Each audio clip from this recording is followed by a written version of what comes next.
Good evening. आज से हम लोग जीपीएससी पीटी का जो जनरल स्टडीज पेपर 2 है, मैं उसका सीरीज स्टार्ट करने जा रहा हूँ। और इसमें आपको मैं कुछ क्वेश्चंस और उसको कुछ थ्योरेटिकल कंसेप्ट लेके समझा दूंगा और ये आने वाले एग्जाम्स के लिए इंपॉर्टेंट होंगे। ऐसे कल्चर में, हिस्ट्री में और ज्योग्राफी में जनरल स्टडीज पेपर 2 जेपीएससी में कुछ क्वेश्चंस रिपीट हो जाते हैं, तो आप उसके लिए इतना चिंता नहीं कीजिए। अगर आप प्रीवियस ईयर पेपर भी पढ़े हुए हैं तो आपको उसमें हेल्प मिल जाएगा।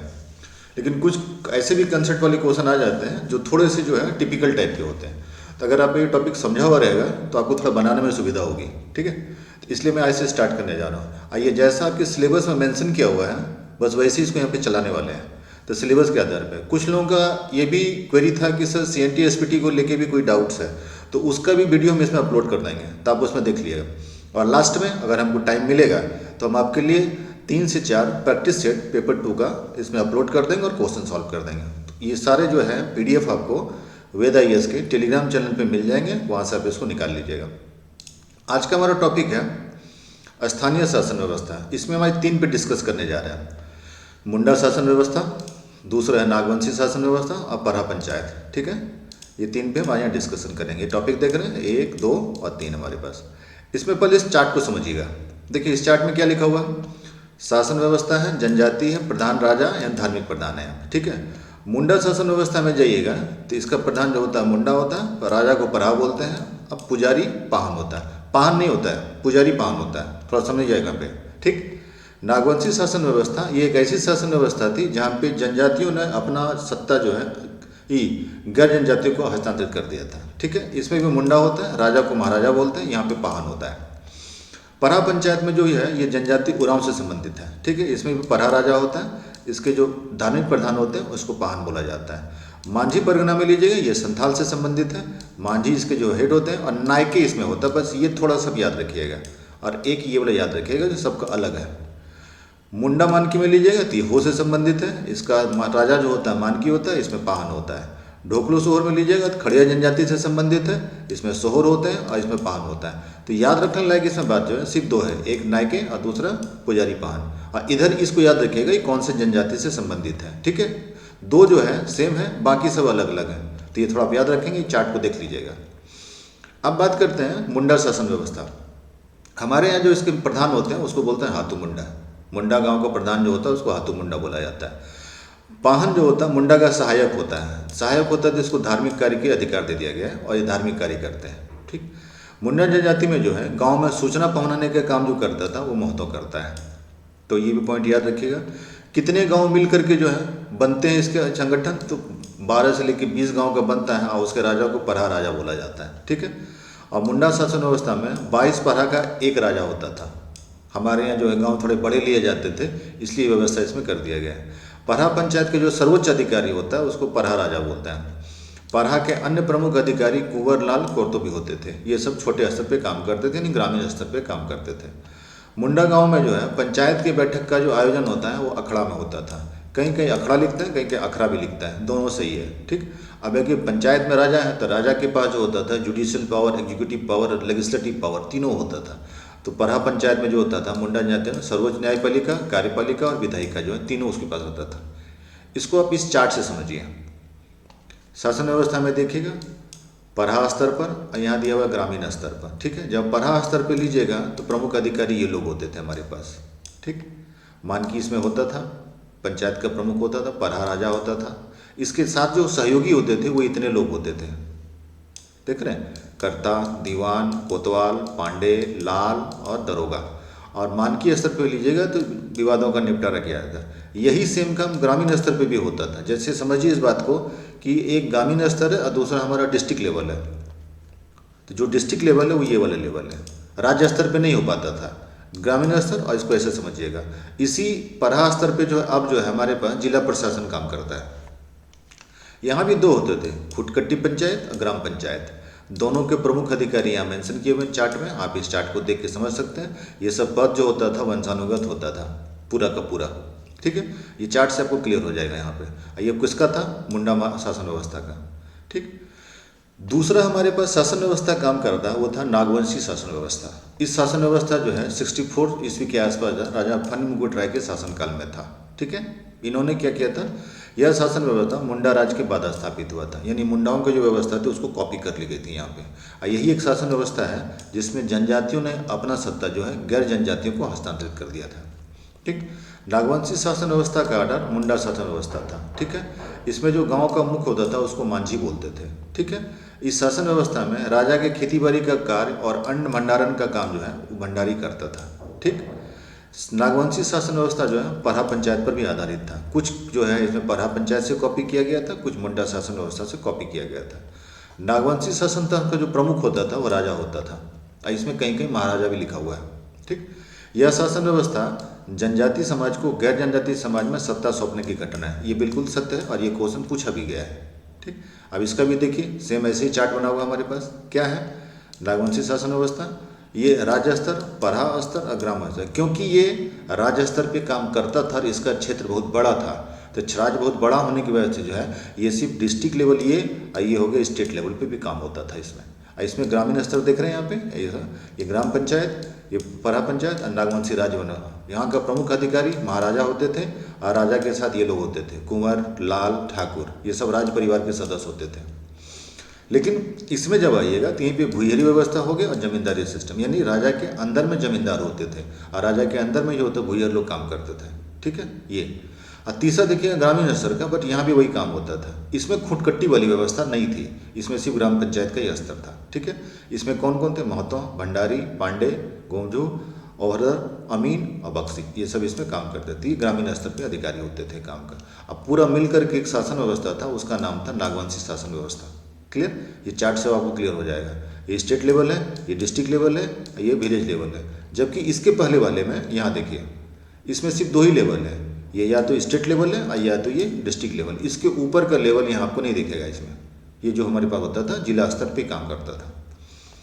तीसरी एक व्यवस्था हमारे यहाँ थी, वो थी पराह पंचायत की व्यवस्था। ये ओरांव जानतंत्र संबंध था, इसको याद रखेंगे आप। ठीक है, यह शासन व्यवस्था मुंडाओं से मिलते जुलते थी। अगर ये पूछा जाए कि सबसे पुरानी व्यवस्था कौन सी थी, तो बोलिएगा मुंडा शासन व्यवस्था, वही सबसे पुरानी थी हमारे यहाँ पे। ओरांव में जो लोग बसाते थे उसको भूयर गांव बोलते थे और जमीन को भूयरी जमीन बोलते थे। ठीक है, ये CNT एक्ट में अपने आप में एक कस्तकार होते थे, ये रैयत नहीं होते थे, कस्तकार होते थे। ठीक है, ये ओरांव जनजाति का था। इसके गांव के प्रधान को महतो बोलते थे। ठीक है, इस शासन व्यवस्था में जो है किसी गांव का जो कोई फंक्शन होता था या कुछ और भी होने वाला, बैठक होने वाला, मीटिंग होने वाला, उसकी सूचना देने का काम जो है मांझी करता था। ठीक है, इसका जो प्रधान होता था वो पाहन होता था। धार्मिक प्रधान को, प्रधान क्या क्या काम करता था, धार्मिक अनुष्ठान, पर्व त्यौहार, शादी विवाह आदि कार्यों का संपादन प्रधान द्वारा, पाहन द्वारा किया जाता था। पाहन जो होता है, पाहन खूट होता था, जबकि महतो जो होता है भूयर खूट होता था। पाहन को दी जाने वाली भूई भूयरी पहनाई कहलाती थी। देखिए इस जमीन पे जो था कर नहीं लगता था, क्योंकि ये गेस्ट के रूप में काम करते थे। अब बोलेगा ये क्या, ये एक ज़मीन है पाहन खूट, अब भूयरी खूट, ये भी एक ज़मीन है। यानी महतों को जो ज़मीन दिया जाता था रखने के लिए, कोई जो काम कर रहा है उसको ज़मीन दिया जाता था, उस ज़मीन को जो है भूयरी खूट बोलते थे। अब पाहन को जो ज़मीन दिया जाता था उसको बोलते थे पाहन खूट। ये ज़मीन के एक प्रकार है। ठीक, पराह पंचायत का प्रमुख जो होता है पराह राजा होता था। कितने गांव मिलकर के पराह बनेंगे तो कोई फिक्स नहीं था, 5 से लेकर के 22 के बीच का रेंज था, इसी में पराह राजा बनते थे। पंचायत की कार्रवाई में पुरुष के साथ महिलाएं भी सहभागिता होती थी, ये क्वेश्चन एग्जाम में पूछा हुआ है। कौन सा पंचायत व्यवस्था था जिसमें पुरुष के साथ महिलाएं भी भाग लेते थे, तो पराह पंचायत शासन व्यवस्था। ठीक है, क्योंकि ओरांव जनजाति में महिलाओं और पुरुषों को समान अधिकार दिया गया, और कहीं कहीं पे ऐसा भी था कि महिलाओं को जो है अधिक अधिकार भी है। जैसे हमारे यहाँ बेटे को ज़्यादा अधिकार मिलता है, बेटी को थोड़ा कम, बट ओरांव जनजाति में ऐसा नहीं है, वहाँ पे उल्टा नियम काम करता है। बेटियों को भी उतना ही अधिकार दे दिया गया जितना बेटी को दिया गया है। किसी किसी मामले में बेटी को अधिक अधिकार दिया गया है। ठीक, इसका भी लेवल देख लीजिए, ये पराह स्तर पे है, ग्राम स्तर पे। इसमें भी जो होता था वो राज्य स्तर पे काम नहीं होता था। क्या काम हो रहा है यहाँ पे, प्रमुख अधिकारी कौन है देख लीजिए। पराह दीवान हमारे पास है, सर्वोच्च अधिपदान होता था, इसका निर्णय अंतिम होता है। पराह राजा सबसे बड़ा यही होता था, जो ही चाहेगा वही होगा। ये पराह पंचायत का प्रमुख होता था। ठीक है, इसमें एक होता था ग्राम पंचायत। यहाँ पे भी खुटकट्टी की कोई बात नहीं की गई है। ठीक है, क्योंकि यहाँ पे खुटकट्टी नहीं होगा, यहाँ पे भूयरी होगा। ठीक, इसका प्रमुख कौन होता है, महतो, मांझी, पाहन और बेंगा। ठीक है, क्या क्या होता है, महतो जो होता था ग्राम पंचायत का प्रमुख होता था, मांझी का काम था संदेश वाहक का काम करना, पाहन का काम था धार्मिक प्रमुख का काम करना, और बेंगा का काम था पाहन का सहयोगी का काम करना। ठीक है, एक गांव रहेगा तो पराह का गांव, एक ग्राम पनेर गांव, शेष ग्राम प्रजा गांव होता था। ये सब उसके गांव के नाम थे। कहीं कहीं पे ऐसी व्यवस्था बनाई हुई थी हमारे पास, ठीक है। इसकी शासन व्यवस्था थोड़ी सी अलग थी और यही कारण था कि उरांव जनजाति को और मुंडा जनजाति को जो है CNT एक्ट में जो है एक कष्टकार माना गया है, जबकि रैयत नहीं माना गया है उसमें। वो अपने आप में एक बहुत बड़ा कष्टकार है, ठीक है। कष्टकार में और रैयत में आप थोड़ा सा अंतर समझिएगा कि जो सिर्फ लगान लेने का देने का काम कर रहा है वो कष्टकार है, और जो कृषि जिन्स का उत्पादन कर रहा है यानी जो खेती बाड़ी कर करके फसल उत्पादन काम कर रहा है उसको रैयत बोलते हैं। अब मन में आपका क्वेश्चन होगा कि क्या सर दोनों एक आदमी हो सकता है? बिल्कुल हो सकता है। अगर हम ही उत्पादन कर रहे हैं और हम ही लगान दे रहे हैं तो हम कष्टकार भी हैं, हम रैयत भी हैं, हम दोनों में आ सकते हैं। लेकिन मुंडा और उरांव जो है खेती किसी और से करवाते थे तो वो अपने अंडर में रैयत रखते थे, यही कारण है कि वो कष्टकार के रूप में माने। यहाँ देख रहे हैं वो अपने आप में एक राजा भी होता था, तो राजा खुद खेती नहीं करेगा, वो ज़्यादा से ज़्यादा ही करेगा कि लगान लेने का काम करेगा, अपने आप में जो भूस्वामी होता था वो, ये था। अब इससे संबंधित कुछ क्वेश्चन जो प्रीवियस एग्जाम में पूछे गए हैं वो भी देखते हैं। मुंडाओं की शासन व्यवस्था थी, मुंडा शासन व्यवस्था। मुंडा शब्द का सामान्य अर्थ होता है, इसका अर्थ होता है गांव का अति विशिष्ट व्यक्ति, विशिष्ट नहीं अति विशिष्ट। तीसरा, गांव के प्रधान को मुंडा शासन व्यवस्था में क्या बोलते हैं? हाथू मुंडा। चौथा, खुटकट्टी भूमि शब्द का अर्थ होता है मुंडा द्वारा निर्मित भूमि, इसी को बोलते थे खुटकट्टी भूमि, ठीक। ये भूमि जो होता था वो अपने खेती बाड़ी करने के लिए और रहने के लिए उपजाऊ बनाया जाता था। ये भूमि जो होता था जंगल काट करके साफ किया जाता था और रहने योग्य बनाया जाता था, इसलिए इसको खुटकट्टी बोलते हैं, ठीक। 5 नंबर, मुंडा गांव के प्रधान के संबंध में निम्नलिखित में से कौन सा कथन सत्य है? देखिए इसके बारे में, ये पद वंशानुगत होता था, ये सही है। इस गांव का प्रमुख जो है गांव के लोगों का लगान वसूलन नहीं था, ये भी सही है। यह गांव की विधि व्यवस्था को बनाए रखने के लिए जिम्मेदार होता था, ये भी सही है। 3 इसका आंसर होगा उपरोक्त सभी।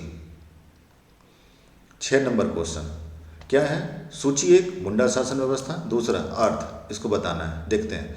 पंचायत प्रधान, देखिए पंचायत प्रधान जो हमारे पास होता था हाथू मुंडा होता था। खूंट परिवार को बोलते थे। ग्राम पंचायत उसको भी हाथू मुंडा बोलते थे। ग्राम प्रधान उसको हाथू बोलते थे, ठीक है। सॉरी, ग्राम पंचायत को हमारे पास ये बोला जाता हाथू और ग्राम प्रधान को बोला जाता था हाथू मुंडा।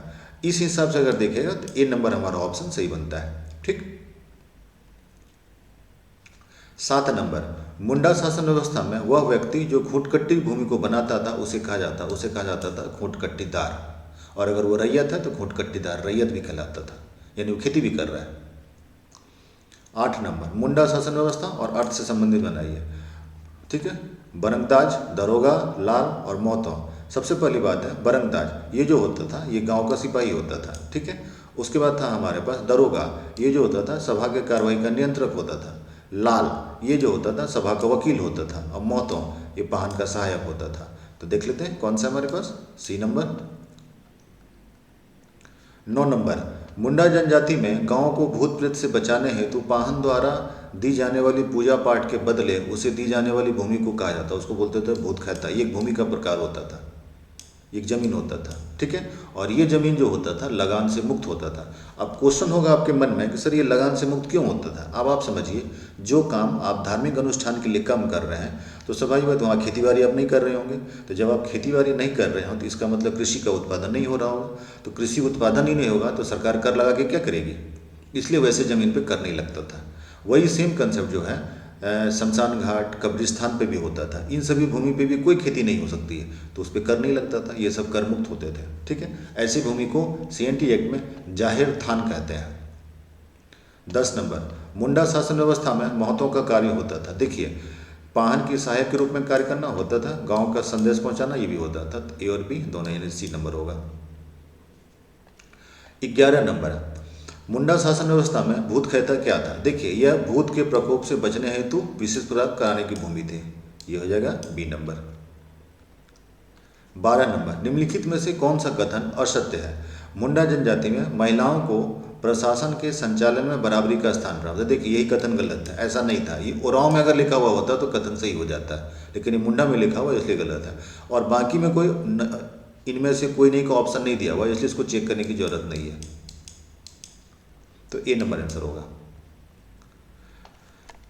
13 नंबर, परहा पंचायत के संबंध में निम्नलिखित में से कौन सा कथन सत्य है? देखिए इसमें यह एक अंतः ग्रामीण पंचायत होती थी, ये सही है। इसमें मुंडा जनजाति की सर्वोच्च न्यायपालिका, कार्यपालिका तथा विधायिका होती थी, ये भी कथन सही है। इस व्यवस्था में महिलाओं को उच्च पदन होता नहीं, ये गलत है। यही वाला सेंटेंस गलत है हमारे पास, इसका आंसर होगा सी नंबर। 14 नंबर, परहा पंचायत का सर्वोच्च अधिकारी कौन होता था? परहा राजा। ये तो सिंपल क्वेश्चन है।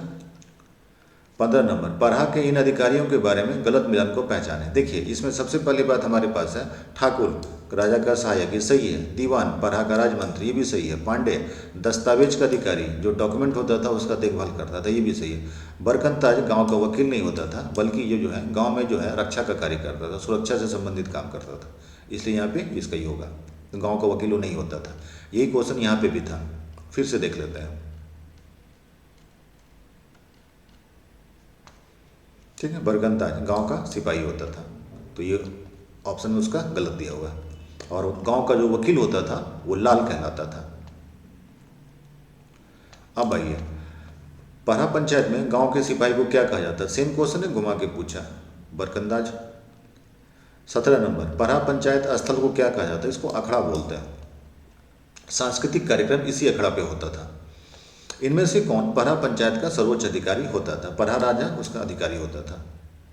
19 नंबर, नागवंशी शासन व्यवस्था के प्रथम शासक कौन थे? फनी मुकुट राय। 20 नंबर, नागवंशी शासन द्वारा मुगलों शासकों को दिए जाने वाले अनियमित कर को क्या कहा जाता था? इसको बोला था पेशकश कर। मालगुजारी नहीं, मालगुजारी कर होता था, अनियमित नहीं था, वो नियमित कर था। भूमि कर ये नियमित कर था। जागीरदार कर ये भी नियमित कर था। पेशकश कर तो जब अनियमित था, न जनाना उसको देना पड़ता था। हम आज डिमांड किए तो आपको देना पड़ेगा, फिर हम हो सकता है आपसे डिमांड नहीं करेंगे तो आपको नहीं देना पड़ेगा। ये मेरी स्थिति पे निर्भर करता है कि हम क्या चाह रहे हैं। 21 नंबर, मानकी लोगों को नागवंशी शासक द्वारा किस नाम से जाना जाता था? जिसको भूया से जाना जाता था।